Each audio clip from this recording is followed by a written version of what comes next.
نام خدا. دستگاه فوتوتراپی 360 رو داریم که 16 تا لامپ داره.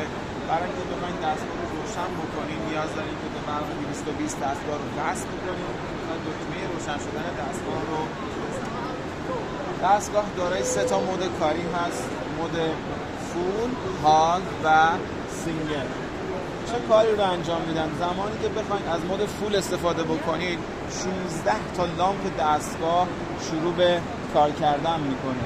توی مود هال 1/1 لامپ ها کار میکنن و هر 8 ساعت یک بار لامپ ها چنج میشن تا زمان کار کرده لامپ ها یکسان باشه. مود سینگل یک طرف دستگاه شروع به کار میکنه، یعنی یک سمت از لامپ ها روشن میشن، 8 ساعت بعد دوباره چنج میشه تا قسمت دیگرش روشن بشه، یعنی یا بالا روشن میشه یا پایین روشن میشه. حالا برای اینکه بخوایم دستگاه رو روشن بکنیم، کاری که انجام میدیم میام دکمه کیپد لاک رو از اینجا فشار میدیم تا پنل کاربری ما آزاد بشه. زمانی که پنل آزاد شد دکمه مود پاوز رو باید بزنیم تا چراغ تایمر ما روشن بشه. توی این حالت میتونیم از قسمت مود سلکت یا فوتو مودی که اینجا هست مود کاری دلخواهمون رو انتخاب میکنیم. من الان میخوام این رو بذارم رو مود فول.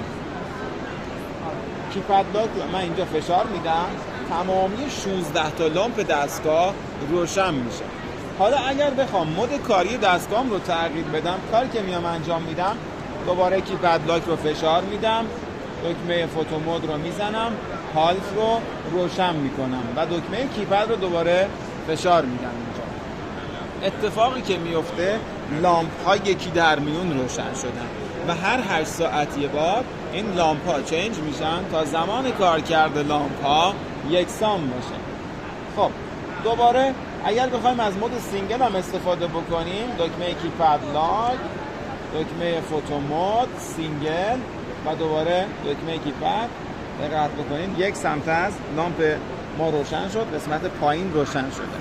خب حالا برای اینکه بخوایم از قسمت کانتر داون استفاده بکنیم، یعنی از این قسمت کیپد رو فشار میدیم با دکمه مود پاوز دقت بکنید من زدم روی حالت کانتر داون افتاد.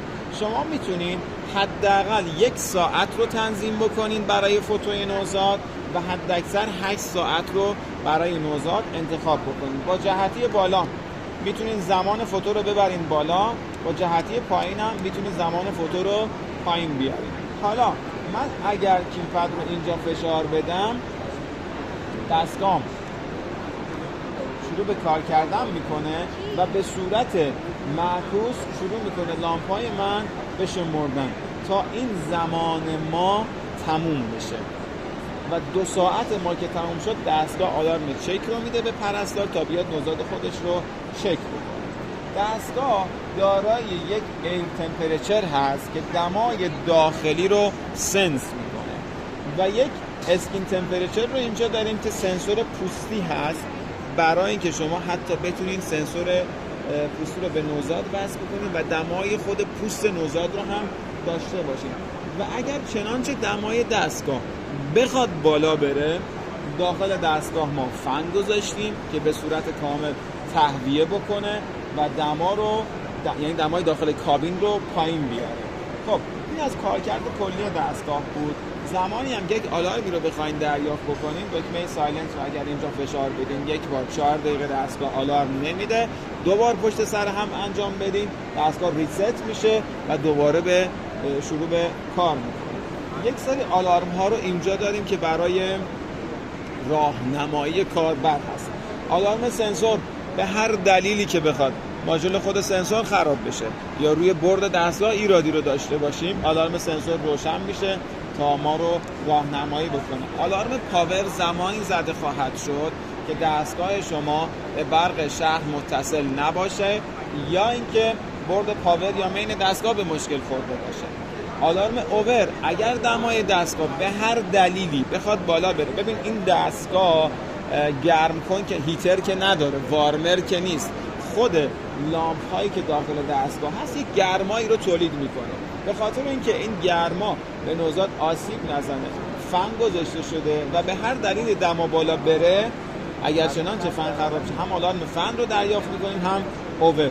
آلارم بعدی هم که اینجا داریم آلارم چک هست که من توضیح دادم، 8 ساعت یک بار که بخواد تغییر وضعیت لامپ ها رو داشته باشیم، یعنی اگر رو حالت کانتر داون هست 2 ساعت شما نوزاد رو گذاشتین زیر فوتو بمونه، اگر 2 ساعت تموم بشه آلارم چک رو به پرستار میده که بیاد نوزاد خودش رو چک بکنه. حالت کلی دستگاه هست که داریم میبینید. پایین دستگاه ما یک کمدی رو داریم که مسئله های نوزاد قرار میگیره. از کنار دستگاه شما دسترسی داریم، یعنی میتونید پرستار میتونه نوزاد خودش رو ببینه و برای اینکه چشمای پرستار هم اذیت نشه این رو به سمت پایین میاره که به راحتی استفاده لازم رو داشته باشه. چرخ‌های دستگاه قفل میشن و منفذی نوزاد هم به این صورت بسیار راحت هست. شما توی دستگاه‌های دیگه اگر به سمت بالا باز می‌کردیم دستگاه رو، احتمال این بود که نوزاد در معرض هوای آزاد قرار بگیره و تغییر ناگهانی دمای نوزاد باعث می‌شد که نوزاد آسیب ببینه. اینجا به راحتی دسترسی به نوزاد رو داریم، خیلی راحت. توری که اینجا قرار داده شده این توری تعویض میشه و تمامی اینها رو ما داریم. و مزیت دیگه این دستگاه این هست، این لگنی که اینجا قرار داره قابل شستشو هست، یعنی اگر چنانچه ترشحاتی از نوزاد به داخل دستگاه بخواد بیفته شما میتونید به راحتی لگن داخل شستشو بدین و دوباره از دستگاه استفاده بکنید. باز اگر سوالی نسبت به دستگاه داشته باشین من در خدمتتون هستم.